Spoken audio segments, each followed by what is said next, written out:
अजय बाबू को जिताइएगा ना? 100% जिताइएगा ना? कोई भी वोट 13 तारीख को बटना नहीं चाहिए। आज ये लोग पैसा का लालच देगा, धन बल, जाति धर्म सांप्रदायिक तनाव फैलाएगा। इससे बच के रहना की आवश्यकता है। हमारे विपक्ष के लोग हम लोग को हिंदू मुस्लिम के नाम पर बांटेगा, अगड़ा पिछड़ा के नाम पर बांटेगा, सिख ईसाई के नाम पर बांटेगा। आज ये भारतीय जनता पार्टी का लोग वोट डालो और राजनीति करो में विश्वास रखता है, लेकिन महागठबंधन के लोग एकता में अखंडता पर विश्वास रखता है, इसलिए सबको जोड़ करके चलता है। आज हमने सरना धर्म कोड यहाँ पर ओबीसी को 27% का आरक्षण का यहाँ से विधानसभा से पारित करके भारत सरकार को भेजा, लेकिन ये कुंडली मार के बैठा।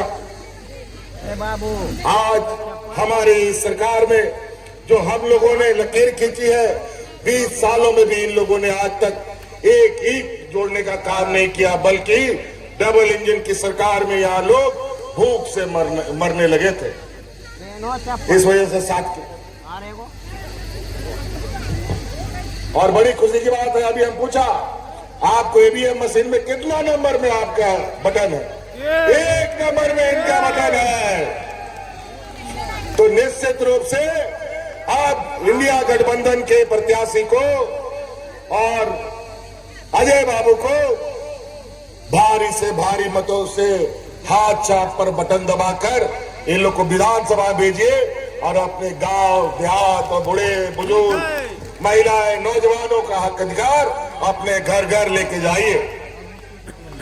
इस वजह से साथी हमारा चूंकि हेलीकॉप्टर ही बंद नहीं हो रहा है, अभी और कार्यक्रमों में जाना है, इसी वजह से हम लोग आप लोगों से कम समय लेते हुए आगे जाने का विदा लेना चाहते हैं। अजय बाबू को जिताइएगा ना? 100% जिताइएगा ना? कोई भी वोट 13 तारीख को बटना नहीं चाहिए।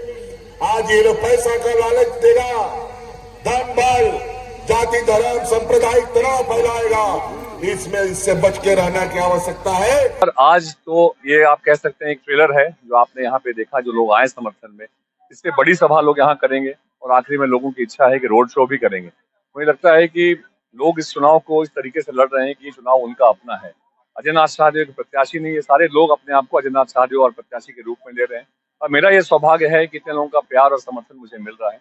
मैं इनके विश्वास पे मैंने हमेशा ये वादा किया है, जो विश्वास इन लोगों ने मुझ पे रखा है, मैं उस पर खरा उतरने के लिए, अपनी जान देने के लिए भी तैयार रहूंगा, किसी हद तक जाऊंगा और जो भी मैंने वायदे किए हैं लोगों से, उस वायदे को मैं पूरा करूंगा। कल्पना सोरेन जी परसों नगरी में एक सभा करने वाली हैं 2 बजे, और स्टार प्रचारक जो आप देख रहे हैं, जो हमारे साथ हैं, जो यहाँ लोग हैं, ये सारे लोग स्टार प्रचारक हैं।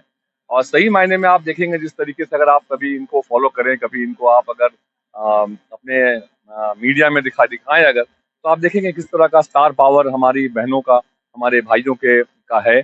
और क्योंकि ये समाज के अगुवा हैं, समाज के बीच में काम करते हैं, और इसमें ना केवल सरना समाज के लोग हैं, आदिवासी समाज के लोग हैं, अल्पसंख्यक हैं, सभी समाज, सभी वर्ग के लोग हैं। कोई जाति धर्म का कॉम्बिनेशन नहीं है। हिंदू, मुस्लिम, सिख, ईसाई, सरना, सारे लोग मिलकर इस चुनाव को लड़ रहे हैं, ऐसे कि ये उनका अपना चुनाव है। और बात भी सही है कि जब वो मेरे परिवार का हिस्सा है, हम सारे लोग एक फैमिली की तरह हैं, और ये लोग इस तरीके से लड़ रहे हैं कि हमारा भाई, हमारा बेटा ही इलेक्शन को लड़ रहा है। मैं हमेशा इस पॉलिसी पे विश्वास रखता हूँ कि चीटिंग करके फर्स्ट आने से बेहतर है मेहनत करके फेल हो जाना, और मैं आज भी उसी पॉलिसी पे अपनी जिंदगी को चलाता हूँ। मैं जिंदगी में मैंने 2 चुनाव में हारा भी हूँ, बट एक चुनाव मैंने जीता भी था डिप्टी मेयर का। उस वक्त भी मैंने यही कहा था, आज भी मैं यही कहता हूँ।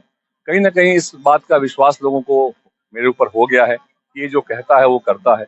और जब ये किसी पद में नहीं रहा है, तब भी हमारे लिए अपने व्यक्तिगत भी रिसोर्सेज को यूज करके हमारे भले के लिए काम करता है।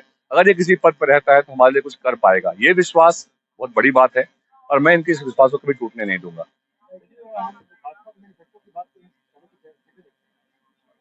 देखिए, अगर मैं सही बात कहूँ तो मैंने भाजपा के मैनिफेस्टो को देखा भी नहीं है। मेरे लिए मेरी हटिया की जनता ही सब कुछ है। मैं उनके सुख, उनके दुख का साथी हूँ। मैं उनको आगे बढ़ाना चाहता हूँ, और मेरे लिए जो मेरा मैनिफेस्टो है वो महत्वपूर्ण है। जो ये है कि मैं इनको मैं चाहता हूँ कि शिक्षा के क्षेत्र में यहाँ काम करना चाहता हूँ। हर पंचायत में एक लाइब्रेरी बनवाना चाहता हूँ, क्योंकि मुझे लगता है पढ़ने के लिए जो यहाँ के बच्चे हैं, जो यहाँ के युवा हैं, जो खास करके गरीब तबके से आते हैं, उनके घरों में अलग से पढ़ने की जगह नहीं होती है। तो एक पढ़ने की जगह इनके लिए अगर बनाया जाए, जिसमें हम लोग एक बुनियादी सुविधा भी दें अगर, तो उससे उसका काफ़ी लाभ यहाँ के बच्चे, यहाँ के युवाओं को मिलेगा। मेरा ये सपना है और मैं इस सपने को ज़रूर पूरा करूँगा यहाँ के लोगों को आगे बढ़ाने के लिए।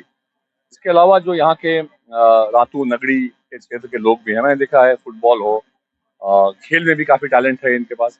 काफ़ी जगह मैं छोटे-छोटे कार्यक्रमों में जाता हूँ, जो बिल्कुल छोटे स्कूल में, वहाँ भी मैं बच्चों को देखता हूँ, उनके अंदर डांस की कला भी है, गाने में कोई आगे निकलना चाहता है, कोई कराटे अच्छा करता है और विदाउट एनी फॉर्मल ट्रेनिंग। तो बगैर किसी फॉर्मल ट्रेनिंग के जब वो बच्चे अच्छा कर रहे हैं, अगर हम फ्री में ऐसी अगर फॉर्मल ट्रेनिंग की व्यवस्था करें, तो यहाँ के बच्चे भी खेल में भी, सिंगिंग में भी और कोई उनके अंदर जो हुनर है, जो हॉबी है, उसको कल्टीवेट किया जा सकता है। पिछला चुनाव हमारे अजय नाथ सहदेव 1 लाख के करीबन वोट लाए, लेकिन उसके बाद थोड़े वोट से हम लोग पिछड़ गए। मैं कहना चाहता हूं माताएं, बहनें, नौजवान साथियों, इस बार मत चूकना, इस बार नहीं चूकोगे ना, नहीं ना। यही हम चाहते हैं। जैसे युवराज सेवादार था बेचारा, वैसे अजय नाथ सहदेव आपके लिए एक ऐसा नेता, एक ऐसा सेवादार, एक ऐसा घर का आदमी जिसको अगर आप देते हैं तो ये वर्कर का दुख दर्द और जनता के सवाल को अच्छी तरह समझते हैं। चाहे गांव की तरफ से इतना वोट हमें दीजिए कि शहर में थोड़ा कमो बेसी हो, तो रातू और नगरी तो हरदम जिताता रहता है। रातू इस बार ठोक के दे दो इतना वोट कि जो है शहर से भी खेल के निकल जाए सब कुछ।